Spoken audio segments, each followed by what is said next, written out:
Do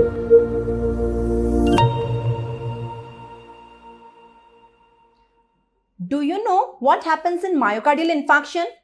Actually, in myocardial infarction, that is MI, that is heart attack, the cells of the heart, myocardial cells, do not get proper blood, adequate blood, either because of obstruction in the coronary artery or due to the spasm in coronary artery. So what will happen because of which? Because of this, the cells of the heart, myocardial cells die. The cells die. So because of their death, they become non-functional. And because of their absence of function, the symptoms in MI will occur. So cell death occurs due to some causes. Cell death occurs because of, there are two types of cell death, apoptosis and necrosis. So in this video, I am going to discuss necrosis. Let's start necrosis. So what is necrosis? As I have told you, it is a type of cell death. There are two types of cell death, apoptosis and necrosis. Necrosis means the death of the cells takes place in living animal. If the death of the cell takes place in dead animal, it is known as autolysis. Necrosis is different from autolysis. It is not autolysis. So here death of the cell takes place in living animal. It is a localized area of death of a tissue, which is followed by degradation of the tissue by hydrolytic enzymes released by the dead cell only. Imagine a cluster of cells which are dead. So all the dead cells, they will become degraded. They will become bursted out. So the hydrolytic enzymes will leak out and that will cause degradation of the dead tissue. That is necrosis. That is necrosis. In necrosis, inflammation is always present, in contrast to apoptosis, in which inflammation is always absent. Apoptosis and necrosis are the two types of cell death. You must know the differences between them. Now, the main difference is that apoptosis occurs of a single cell. Necrosis occurs of a group of cells. In apoptosis, the cell shrinks, but in necrosis, the cell swells. In apoptosis, in the entire process, the cytoplasmic membrane remains intact. So there is no leakage, there is no inflammation. Inflammation is virtually absent in apoptosis. On contrary, in necrosis, the cell bursts. The cell membrane disrupts. So cytoplasm leaks out because of the cell swelling. After a critical point, the cell ruptures, the cell membrane disrupts. So the cytoplasm leaks out. So leakage present. And because of the leakage, inflammation is always present. So you can see necrosis affects a group of cell in contrast to apoptosis, which involves a single cell. I have already taught you. In necrosis, inflammation is always present in necrosis. In contrast to apoptosis, where inflammation leakage is always absent. So these are the main differences you must know between apoptosis and necrosis. Now in necrosis, the type of necrosis are very important. There are 5 types of necrosis. So the 5 types are coagulative necrosis, which is most common one among the 5. Second is collicative, also known as liquefactive necrosis. The third is caseous necrosis. The fourth is fat necrosis. And the fifth is fibrinoid. You can make a mnemonic like CCC. So what is CCC? CCC and F. It is coagulative, collicative, also known as liquefactive, caseous, fat and fibrinoid. The 5 types of necrosis. Now I advise you to make this table, to make this comparative table between the 5 types of necrosis, in which you are taking the 5 types of necrosis one by one and comparing the 5 types of necrosis on what parameters? You are comparing their definition. You must understand the differences between them. All of them are cell death, but what is the difference between them? You must understand the causes, what different causes leading to different type of necrosis. The difference in the causes. You must understand the difference in their gross and the most important difference in their microscopy. Let me start with the first one. The first one is the coagulative. Before starting, you must understand 3 properties, the 3 things in a cell. Let me draw a cell. Can you see a cell? In this cell, this is the cytoplasm of the cell and this is the nucleus of the cell. Can you appreciate? This is the nucleus of the cell. Here is the nucleus. So in a cell, we can identify which type of cell is it. You can see in this diagram, various types of cell are shown. It is a muscle cell, it is an intestinal cell, it can be a fat cell, neuron, RBC, the various types of WBCs, monocyte, basophil, lymphocyte, eosinophil, neutrophil. So how you can identify which cell is it? If I'm showing you any diagram and asking you to identify the type of the cell, the category of the cell, so you can identify it looking at 3 information. First, you see the outline of the cell. That is the shape of the cell, the outline. So outline or shape of the cell is known as architecture.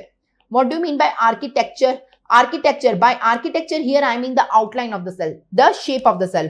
So that is architecture. will give you some information. The second is the cytoplasm. Look at the cytoplasm and see cytoplasm, the amount of the cytoplasm, whether it is scanty, whether it is moderate, whether it is abundant. See the color of the cytoplasm, whether it is eosinophilic, whether it is basophilic. See the granularity of the cytoplasm. See the color of the granules if they are present. So based on all these information, this is known as cytoplasmic information. Cytoplasmic details. And last is nuclear details. Look at the nucleus. Look at the location of the nucleus, whether the nucleus is central, it is eccentric, it is present at the periphery like in signet ring cells. What is the color of the nucleus? What is the size of the nucleus? So based on these three information, that is architectural information, that is outline of the cell, that is shape of the cell. The cytoplasmic details and nuclear details, you can decide which type of cell it is. So these are the basics you must know before starting the various types of necrosis. Let me start the first type of necrosis, coagulative necrosis. So what is coagulative necrosis? Let me start coagulative. As I have told you, it is the most common among the 5 types of necrosis. In this, can you see a diagram? In this diagram, can you see a cluster of live cells? These are live cells. These are healthy cells. Now in a healthy cell, see the 3 details. See the outline. That is architectural detail, see the cytoplasmic detail and see the nuclear details. Can you appreciate the 3 types of detail? Now see the next diagram. In the next diagram, you can see only the outlines are maintained. The outlines are exactly same as that of live cell, outlines. But see the color of cytoplasm is changed, the color of the nucleus is changed, nucleus is pycnotic, it disappears, it degrades. So here I can say that architectural details are maintained, but cytoplasmic and nuclear details are lost. So such necrosis is known as coagulative necrosis. That is the definition of coagulative necrosis. In coagulative necrosis, the cell loses cytoplasmic detail. The cell loses nuclear detail. The nucleus becomes pycnotic. It becomes karyoraxis. Only outline is maintained. Outline never changes here. It remains same as a healthy cell. So in coagulative necrosis cell, the outline is same. The architecture details are maintained. Now, if only outline is present and nothing inside, nothing is present, these cells are known as ghost cell. Ghost. You understand the meaning of ghost? The ghost have only outline. Ghosts don't have inner details. Or these are also known as tombstone. Tombstone appearance. Tombstone. Since the stone also have only outline, no interior, no internal details. So ghost appearance or tombstone appearance is given. These are the terminologies you must know. These are given to the cells which are undergoing coagulative necrosis. Since only architecture, the outline is maintained, but the inner details are lost. The cytoplasmic details are lost and the nuclear details, they are also lost. So that is the definition of coagulative necrosis. Now read the definition, you will understand. Architectural details persist. They persist, but cellular details and nuclear details are lost. That's why these are known as ghost cell. Ghost cell. Still, because outlines are persist, you can identify the type of the tissue. So whether it is a muscle cell, it is a RBC, it is a WBC, it is a what type of cell it is, we can identify from the architecture, that is from the outline. Although nuclear and cytoplasmic details are lost, still type of tissue can be identified. So that is the definition or introduction. Now let me come to the causes. What are the causes of coagulative necrosis? The most important cause here is the ischemia. Ischemia. If any organ in human body is made up of multiple organs, from head to toe we made up of organs. All organs contain cells. All organs and cells receive blood. Blood, the pure blood via branches of the aorta. So from the pure blood, they receive oxygen. But if any of the organ, any cell of the organ, any particular cell of the organ not receiving blood, that is ischemia is there, inadequate blood is there due to any reason, maybe obstruction in the artery, maybe spasm in the artery, due to heart failure, due to any reason. If blood supply is inadequate, that cell will undergo cell death via coagulative necrosis. So ischemia of all human body organs will lead to cell death via coagulative necrosis except one organ. So you must know the exception. The exception is the brain. Except brain. Ischemia of the brain is the exception.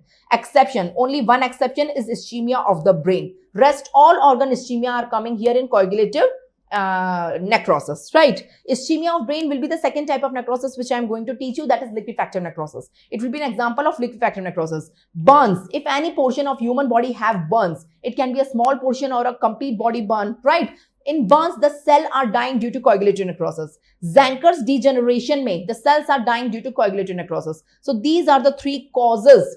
Main causes is ischemia of all organs except brain. Apart from it, burns and Zenker's degeneration. These are the causes of coagulative necrosis, right? So here you can make a human body. I am drawing a human body. Just to help you to learn the concept. In this human body, it is a rough diagram. I'm trying to draw multiple organs. So there can be heart, there can be lungs, there can be kidney, there can be liver, spleen, muscles, bone, multiple organs are there. And I'm drawing brain also. So if all the organs, any of the other organ not receiving blood, so all these organs undergo cell death via coagulative necrosis. But if brain is not getting blood, that is ischemia of the brain is there. In ischemia of the brain, there is liquefaction necrosis. So brain is an exception in case of necrosis, right? Coming on the gross. The next heading is the gross. How does the organ will look? In case of coagulative necrosis, I am talking about. So how does the organ will look? Organ will be pale, firm, slightly swollen. So can you see? It is liver. In the liver, can you appreciate this area? This area is necrotic area. It is pale, firm, slightly swollen. Right? Here it is. You can see it is spleen. And you can appreciate this area. This area is necrotic area, pale, firm and swollen. And you can see here it is kidney. This area is necrotic, pale, firm and swollen. So that is a thing. Coming on the microscopy, if you make a slide, what you will get? See the slide. See the slide. See the microscopy. The hallmark in the microscopy is the tombstone. This stone, this type of stone is known as tombstone. Can you see? It is a stone kept over the graveyard. So this stone is known as tombstone. Why? Tombstone appearance. The cells will look like tombstone. Here in coagulative necrosis, if you make a slide, you will get the cells. The cell will have an appearance of tombstone. Tombstone means they only have the outline. They don't have any inner detail. Details are lost inside because cytoplasmic and nuclear details are lost. Only outlines are present. That's why these are known as tombstone appearance or ghost appearance, because the outlines of these cells are retained, but the cell type can still be recognized, but cytoplasmic and nuclear details are lost. So only outlines are retained or architectural details are retained. Now this is the slide. Can you appreciate a slide? Okay. In the slide, what is shown, I will explain you. Can you see this slide? It is a slide of kidney. I can see the glomerulus. Now this side, this is viable kidney, this side. And on this side, this is necrotic kidney. You can see this one is viable and this one is necrotic. How I'm identifying? In the viable kidney, see the cells of the tubules. I can see all three details. I can see their outlines. Let me draw the cells. These are the cells. I can see their outlines. I can see their cytoplasm. I can see their nucleus. So architecture, cytoplasmic, nuclear, all details I can see here. But let me compare these cells on the other side in necrotic cell, necrotic tissue. So I can only see the outline. But if you see the image carefully, you cannot see the cytoplasmic detail and you cannot see the nuclear detail. It is changed as compared to normal tissue. So that's why it is an example of coagulative necrosis. It can occur in any organ. Here I have shown you the diagram of the kidney, but virtually it can occur in any organ except brain. Brain there is no coagulative necrosis, there is liquefaction necrosis. At the junction of the two, that is viable tissue and the necrotic tissue, you can find a strip of the inflammation. As I've told you, necrosis cannot occur without inflammation. So inflammation is the hallmark feature of all five type of necrosis. So in all five type of necrosis, I will show you inflammation. Here inflammation means the cells are basically lymphocytes. You can see all these cells are lymphocytes. So that's all about it in the microscopy. Don't learn microscopy. Understand the microscopy in the image. It will be easy for you to understand. If you directly try to learn the points now, you will forget. But if you have understood this image, you will never forget. So keep the points in your mind in the form of the image. So what points you have understood here? In coagulative necrosis, outlines of the cells are maintained. We have seen in the image, cell type can still be recognized because the outlines are maintained. But cytoplasmic and nuclear details are lost. The necrosed cells are relatively swollen. Cytoplasm is more pink and nucleus is pycnotic, karyoraxis, karyolysis. At that junction, there is inflammation. These are all points we have already noticed in the image. Let me come on the second necrosis. The second type of necrosis is liquefactive, also known as colligative. Either you say liquefactive or you say colligative necrosis. Liquefactive or colligative necrosis. So liquefactive and colligative necrosis, main role is by the hydrolytic enzyme. Hydrolytic enzyme will come. They have a dominant role. They are predominant here, abundant here, and they will convert the dead tissue in a semi-liquid material, semi-fluid material. That's why known as liquefactive. It is like a liquid, liquefactive. So that is the thing. Now here, if you talk about the definition, this is the definition. Compare here. See here, this is a cluster of alive cells. Can you see a cluster of alive cells? It is a cluster of alive cells, right? Here, the cluster of alive cells. Here, all three details are lost. So, in this diagram, you can see there is no architecture. I can't see any outline. There is no cytoplasm. There is no nucleus. What I can see a fluid, a semi-fluid like material. So, entire cluster of cells converted into semi-fluid like material, which is known as liquefactive necrosis. That is the thing. You got my point? So, in contrast to coagulative necrosis, where at least outlines or architecture was retained, here nothing is retained. All three details are lost. So, architecture also lost, nuclear details are also lost, and cytoplasmic details are also lost. So, architecture detail as well as cytoplasmic and nuclear, all three details are lost. And entire cluster of cells get converted into a semi-fluid material, that is liquefactive necrosis. So, you can see it is coagulative, it is liquefactive. Coagulative necrosis, liquefactive necrosis. So, in coagulative necrosis, you can say architecture details are maintained, but cytoplasmic and nuclear details are lost. But in liquefactive necrosis, you can say all three details, architecture, cytoplasmic, nuclear, all are lost. And the entire cell is converted into semi-fluid material. That's why it is known as liquefactive necrosis. That is the basic difference between the two. You must understand. So, compare the two. The two diagrams are in front of you. Compare the first one, compare the second one. In both the diagrams, you can see it is a cluster of alive cell, cluster of alive cell. In the above diagram, the first diagram, cluster of alive cell, still outlines are maintained. Can you appreciate here? Outlines are maintained. The cytoplasmic and nuclear detail is lost. That's why it is coagulative. In the second diagram, all three details are lost. And I can see here only semi-fluid material. That's why it is known as liquefactive. So, it is a comparative analysis between the two. Coming on the causes of the liquefactive, I have already told you one cause, which was the exception in coagulative necrosis. In coagulative necrosis, ischemia of brain was an exception. That's why I will take ischemia of brain here, which is an example of liquefactive necrosis. Apart from ischemia of brain, there is one more cause, that is bacterial pyogenic infection. Pyogenic bacterial infection, the pus-forming bacterial infection. That's it. These are the causes. Coming on gross. In the gross, the entire organ have a cavity. Can you see? This is a brain. In the diagram of the brain, can you see a cavity? The cavity is filled with a fluid. It is filled with a liquid or semi-fluid, you can say. So, it is the gross. So, you will find the affected area is soft, having a cyst wall, and the cyst wall or the cavity contain the necrotic debris, right? Liquefied necrotic debris, you can say. This is the gross, liquefied necrotic debris in a cyst wall. Coming on the microscopy, see the diagram. Again, understand the diagram in microscopy. Don't learn the points. Understand the diagram. In this diagram, you can see this is a diagram of brain. Okay, on this side, you can see normal brain. This brain is normal brain. On the other side, you can see necrotic brain. This one. This brain is showing liquefactive necrosis. This is. And at the junction of the two, there is always inflammation. Right? In the normal brain, what you can find? You are finding these all are neurons. These are oligodendrocytes. These are normal cells. And the background is fibrillary. It is a normal cell. Of the neurons and oligodendrocytes, I can see the outline. I can see the cytoplasm. I can see the nucleus. But on the side of liquefactive necrosis, I can't see anything. I can only see the liquefied debris. So, all three details are lost. There is no cell outline, no cytoplasmic detail, no nuclear detail.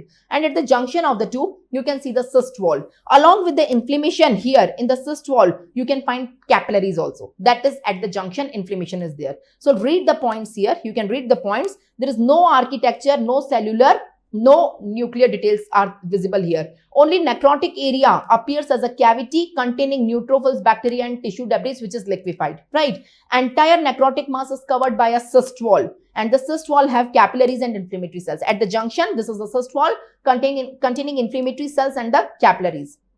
The third type of necrosis. Coming on the third type of necrosis. The third type of necrosis is caseous necrosis. Caseous necrosis, what is the meaning of caseous? The word caseous means cheese-like. Cheese. Have you seen cheese? See the image. It is a cheese. Cheese. How does the cheese look like? So, cheese look dry, cheese look granular, and cheese look homogeneous. Homogeneous, dry, granular. The necrotic organ also look like cheese. That's why, due to this resemblance, it is known as caseous necrosis. Because here the dead tissue looks like homogeneous, granular, and dry, looking like a cottage cheese. So this is cottage cheese. That's why it is known as caseous necrosis. Now, what is the definition? See, for understanding the definition, you must understand this diagram. In this diagram, you can see, again, this is a cluster of alive cell having all three details: architecture, cytoplasmic, and nuclear. See the next diagram. In the next diagram, all three details are lost. Again, there is no architecture, there is no cytoplasmic detail, there is no nuclear detail. So what I can see a cluster of debris. Again, debris, but this time debris are not liquid. The debris are granular. I can find granular amorphous debris which are giving the appearance of cottage cheese, right? So that is the difference. You got my point. Now compare the three. Compare the three type of necrosis. This is the third one I am teaching you. Compare the three. The three diagrams are in front of you. So these three diagrams are depicting how the three type of necrosis are different from each other. In these three diagrams, these are a cluster of alive cell having all three details, right? See on the other side. In case of coagulative necrosis, I can see the outline, but I cannot see the nuclear and cytoplasmic detail. In this next two diagram, I cannot see none of the detail, right? Here in coagulative necrosis, architecture is maintained, but cytoplasmic and nuclear details are lost. In the next two, all three details are lost: architecture, cytoplasmic, nuclear. Architecture, cytoplasmic, nuclear. Then what is the difference between the second and third? That is liquefactive and caseous necrosis. What is the difference? Here liquefied debris are formed, but here we find granular amorphous debris. So what debris are found, that is making the difference. Here I am getting liquefied debris. Here I am getting granular amorphous debris. So that is the difference. That is the difference. I guess you got it. So see the definition again, coming on the definition. Architectural details, cytoplasmic detail, nuclear details, all details are lost. And there is amorphous granular debris is formed instead of the cluster of live cell. That is the definition of caseous necrosis. Coming on the causes. In the causes, there are two bacteria and two fungus which causes it. The two bacteria are Mycobacterium tuberculosis and the second is syphilis, Trypanosoma pallidum, that is syphilis. The two fungus are Histoplasma and Coccidiomycosis. These are the four causes of caseous necrosis. Gross. In the gross, the organ will look like a cheese. That is, the organ will be yellowish. The cheese is yellowish. The organ is granular. The organ is dry. Look, it is lung. Can you see a lung? Inside the lung, can you appreciate this area of the lung? This area of the lung looks like cheese. It is dry. It is granular. It is yellowish. That's why the gross appearance is like a cheese. Coming on microscopy. This is the microscopy diagram. Understand the diagram for understanding the microscopy. In this diagram, you can see a lymph node. Can you see? Appreciate a lymph node. In this lymph node, this portion of the lymph node is normal. It is normal lymph node having the follicles. The lymphocytes are arranged in the follicles. Can you appreciate the lymphocytes? These are arranged in small follicles. So these are the follicles having lymphocytes. Appreciate the lymphocyte have all three details: architectural, cytoplasmic, and nuclear. But look on the other side. This area is necrotic area. In the necrotic area, what you can find? Neither I can find a single cell outline, nor I can find the cytoplasm, nor I can find the nucleus. All three details are lost and I can find a pink color structureless material, that is the necrotic material. At the junction of the two, I can appreciate the inflammation. Here a special type of inflammation is there. In case of caseous necrosis, the special inflammation is granulomatous inflammation. The inflammation is having granulomas. What do you mean by granulomas?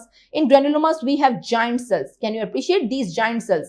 I'm marking the giant cells. See the nucleus inside them. Multinucleated cells. Giant cells are there and epithelioid cells are there. Apart from it, these all cells are epithelioid cells which are modified macrophages. So that is about caseous necrosis. In caseous necrosis, the center of the necrosis contains structureless pink color eosinophilic material. That's it. None of the detail is there. Surrounding tissue shows granulomatous inflammation. In granulomatous inflammation, epithelioid cells and giant cells are present.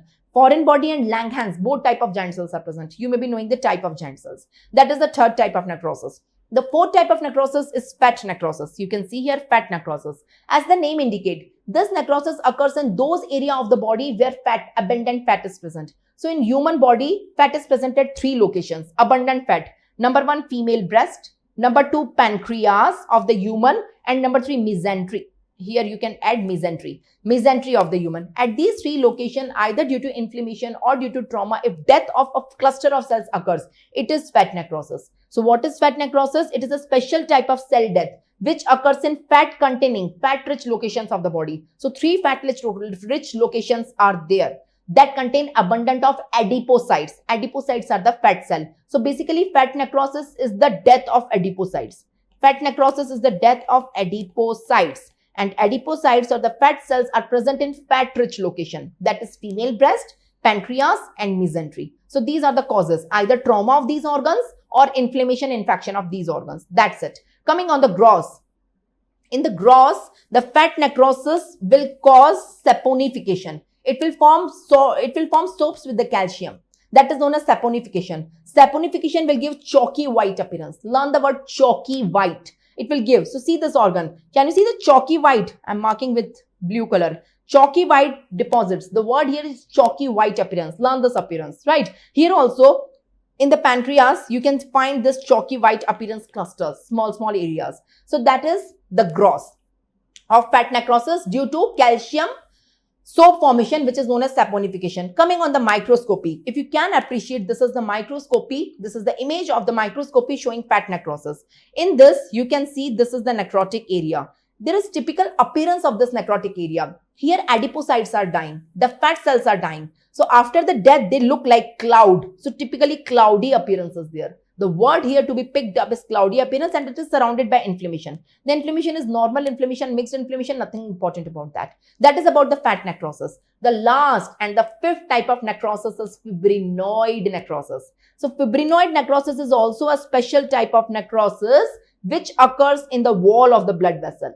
In the wall of the blood vessel, we have three layers. Innermost is intima, middle one is media, and external is adventitia, right? So in these three layers, adventitia or externa, in these three layers, the middle layer, that is media. In the media, there is a special type of necrosis which is known as fibrinoid necrosis. Why it is known as fibrinoid? Because it is fibrin-like. It is not fibrin. It is not actual fibrin. It is fibrin-like. That's why known as fibrinoid. Fibrinoid means fibrin-like material get deposited in media of blood vessel. So that is the specialty of it. What are the causes? The various types of vasculitis. Vasculitis, you know what is vasculitis? Vasculitis is the inflammation of the wall of the blood vessel. Injury to the wall of the blood vessel or inflammation. That is vasculitis. Microscopy. This is the diagram. Can you appreciate a blood vessel? Can you appreciate the three layers of a blood vessel? See, this is the lumen containing blood. So intima is normal. Don't see intima. See the media. In the media, can you appreciate this?